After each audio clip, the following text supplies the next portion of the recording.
All natural effects have a spiritual cause.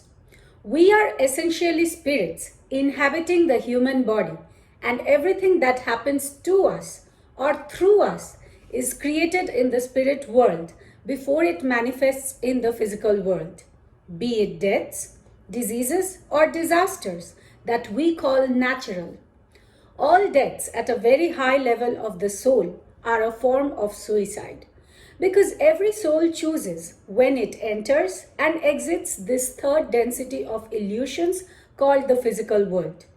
But this is not something we can consciously know or control because otherwise we wouldn't be able to play out this game called life fully. So, having said that premise of understanding, now the question remains, why are so many souls choosing to quit physical life on the planet right now? Let us examine this from the perspective of mass events and why they even occur in the first place. We cannot possibly comprehend the makeup of mass events of any sorts until we can grasp the larger skeleton in which they occur. At a soul level, an epidemic is usually a statement of mass social protest, where the physical conditions are not adept to produce the quality of life that makes survival worthwhile. Biology alone does not drive this physical vehicle, but in terms of our species' sustainability, mental states are equally important, if not more. No one falls sick unless that sickness serves a psychic or psychological purpose. Emotions cannot be separated from the body. The same way one's life experiences cannot be isolated from the environment one finds oneself in. Our inner experiences are impacted by our cultural and political environments, religious and philosophical impressions, societal dictates, etc. Look at what was going on in the world before the virus appeared. People from all walks of life are falling prey to despair, despondency, desperation, depression, which automatically lower bodily immunity. Despondency and apathy are enemies to the well being of our species. Social settings, political structures, economic statuses, environmental strategies, religious statements, or philosophical sentiments that propagate these poor mental conditions give birth to biological reprisal. Not only do such states of mind lessen bodily defenses, they activate and shift physical chemistry, creating imbalances in the body, thus commencing disease conditions.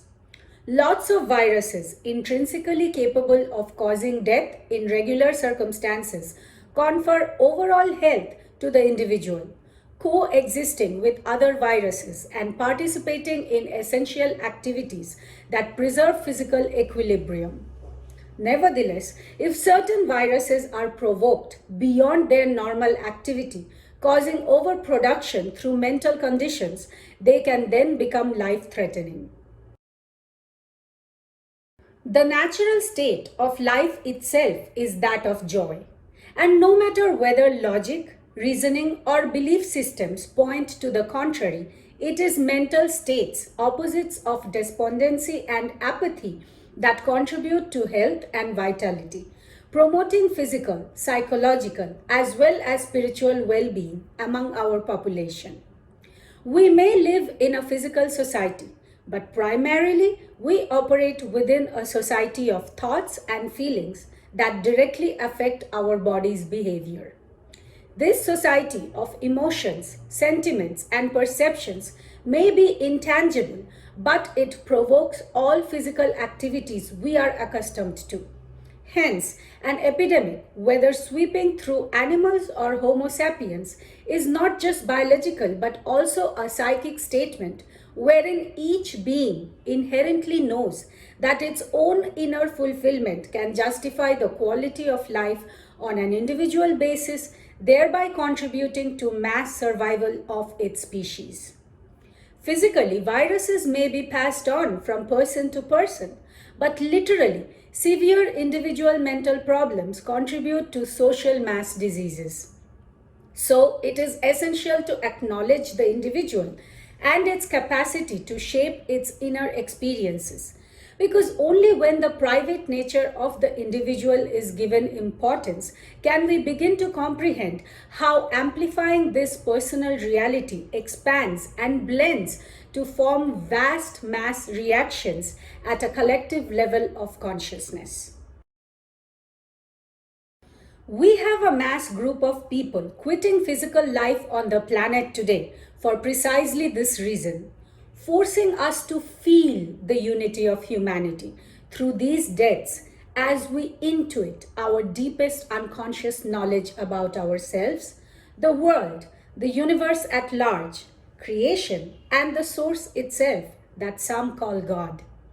This is one of the most peculiar times we are facing as a collective species, and it is a time of great awakening. This pandemic is changing us more than we can imagine, and a huge planetary shift is occurring right now as we awaken to ourselves and become aware of who we really are. Epidemics mostly serve more than one purpose, conveying that certain circumstances can no longer be endured and change is inevitable. This kind of biological retaliation, often in the form of an outbreak, can continue till those pathetic conditions of society are forced to transform, transmute, and transcend. Consider how the plague caused feudalism to end in England. In the year 1348, the Black Death, a bubonic plague pandemic, swept through England, killing millions. This significant drop in population caused a labor shortage, thereby reducing the nobility's hold over the lower classes, resulting in peasants' triumph over the feudal system. Towns and cities grew. The decline of the guild system and an expansion in manufacturing changed Europe's economy and society. Thus, the Black Death brought about a decline in feudalism and helped end serfdom.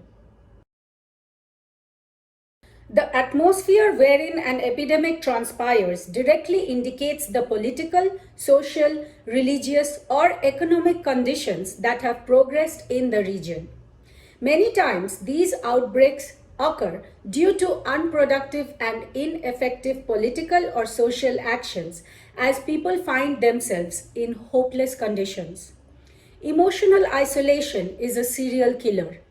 Despondency is more contagious than any virus, and its flames ablaze the human heart, spreading from bed to bed, body to body, quicker than any disease carrier. It, however, touches those who may be in similar mental states and to a certain degree also accelerates the pace of what needs to be done collectively to cause social reform. Whenever any disaster of mass impact occurs, it opens up a huge space for people to act urgently on the pressing issues plaguing humanity.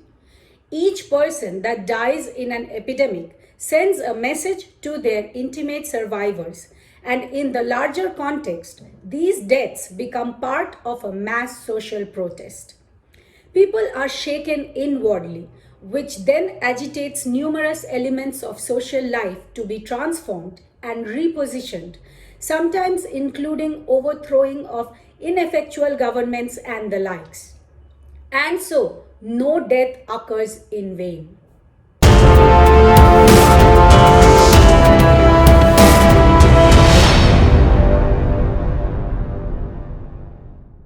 Therefore, pandemics sweeping a mass population signal massive public problems that threaten to move humanity to psychic, psychological, and physical disaster. But even during a pandemic, there are those who don't die, who are not affected by the disease, who see themselves in a totally different light, who are untouched by despondency, who consider themselves as effective rather than ineffective, who rise from unheroic circumstances then act with gallantry, bringing about much needed social transformation. The horrifying epidemic conditions engulf them.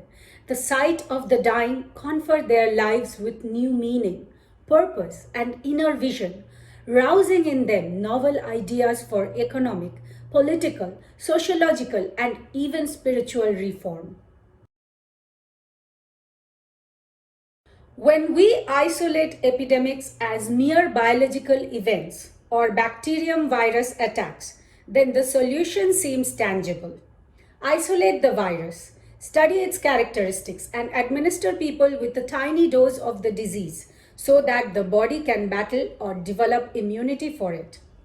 Although this may seem like the obvious solution, such as those vaccinated against polio or tuberculosis do not get the disease, it is effectually a myopic vision of the actual problem as these mass events are being examined in a very narrow context.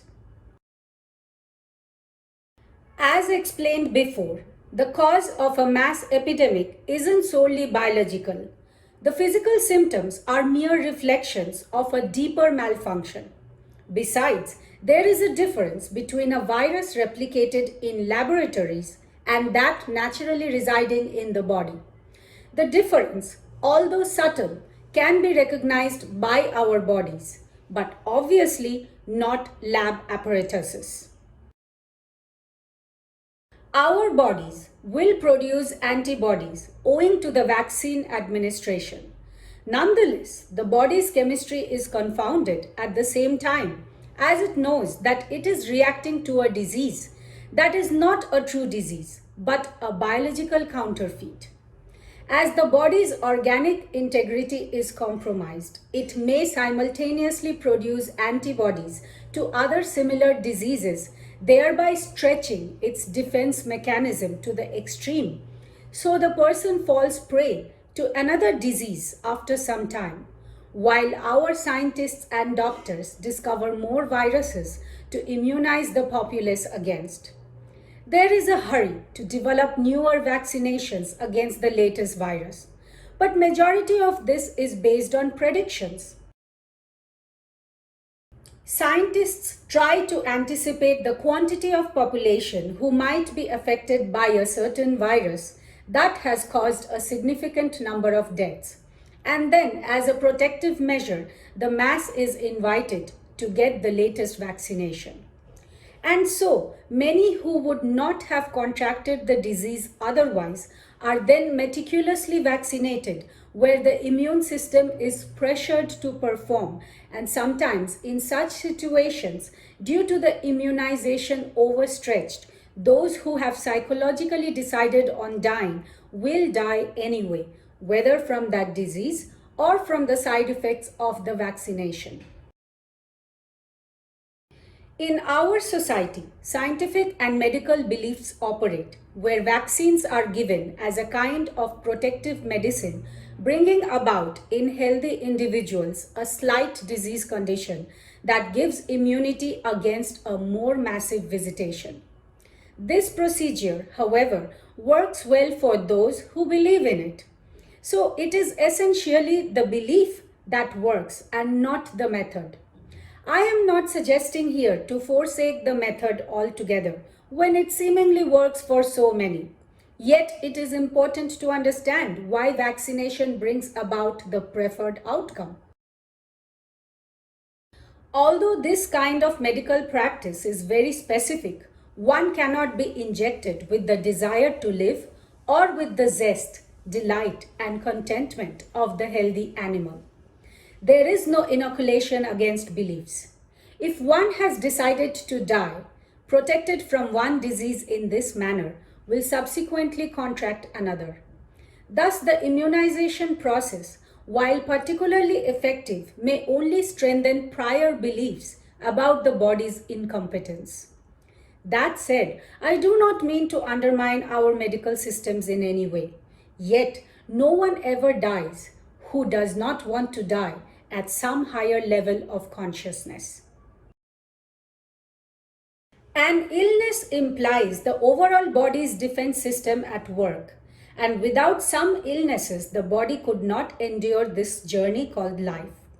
The body often produces its own preventive medicine or inoculation by seeking out new, foreign substances in its environment, assimilating such properties in small doses, coming down with an illness, then curing from it, as the body employs what it can to socialize a seeming visitor, otherwise called an alien substance. And in this way, it immunizes itself. So, the body naturally has within it all that is required for its own defense. In our world, a lot of emphasis is given to the Darwinian theory of survival of the fittest. Yet, little has been explored about what makes life worth living, the quality of life, or survival itself. In other words, if life is not worthwhile, no species will have a reason to continue. Civilizations are quite literally social species, and they die when they see no reason to live. Thus, the survival of our civilization is quite literally dependent upon the conditions of each individual, and that condition is initially a spiritual, psychic state. In conclusion, epidemics by their public nature speak of public problems, problems that sociologically threaten to sweep the individual to psychic disaster as their physical materialization does biologically. These are the reasons also for the range or the limits of various epidemics, why they sweep through one area and leave another clear, why one in the family will die and another survive. For in this mass venture, the individual still forms his or her personal reality. The whole universe is made of vibrations and energy patterns. Everything has a vibratory signature. The galaxies have their unique vibrations. An amoeba has its own, and so do we humans. Our own energy pattern contributes to our sustainability.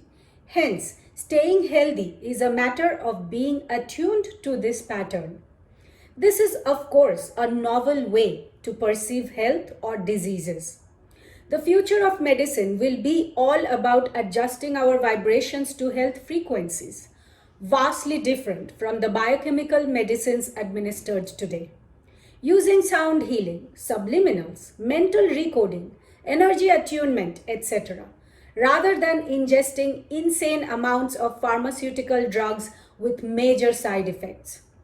Because when we are well aligned, then our biochemistry is in perfect balance. The cells do their job, the organs function well, and we enjoy good health. But when we are not aligned, there is an imbalance in this chemistry, thus disease conditions birth. We are an interconnected species, and when one aspect breaks down, it affects the entire system. Living systems cannot be isolated into parts and make that work. Every part is a part of the whole, and whatever we do interacts with the whole system. For instance, the general practice to treat cancer is to kill the cells or take out the organs, hoping the organism recovers. At times it does, mostly it doesn't. More die from the treatment and its side effects than the actual disease. Because it's not being treated as a whole system, nor is it guided by the patterns of nature. To be alive means to be conscious. This also reflects our relationship with nature. When we are healthy, we are one with nature, and every aspect is in harmony with each other. That is why people who spend more time in nature are less prone to illnesses in general. Once upon a time, a holy man was walking from South England to North England. On the way, he met plague. "So, you too are traveling to the north," noted the holy man. "How many lives do you intend to take this time?" 10,000, replied plague. "I see," said the holy man, and bade goodbye without condemning plague. Being old and frail, he journeyed slowly and arrived in North England many days after plague. Once there, he witnessed the tragic and chaotic scene of countless people dead and dying on the streets, rodents and fleas everywhere, bodies being buried indiscriminately, and oh, the stench. He stopped a passing merchant and inquired how badly the epidemic had hit. Oh, it is horrible, the worst ever. We have lost well over 100,000 lives to plague, cried the merchant in dismay. The holy man did what he could to help, then got back on the road southbound. On the way, he once again encountered plague. I thought you said you were going to take 10,000 lives, said the holy man. I did, stated plague nonchalantly. Then how come? Oh, the rest died of fear.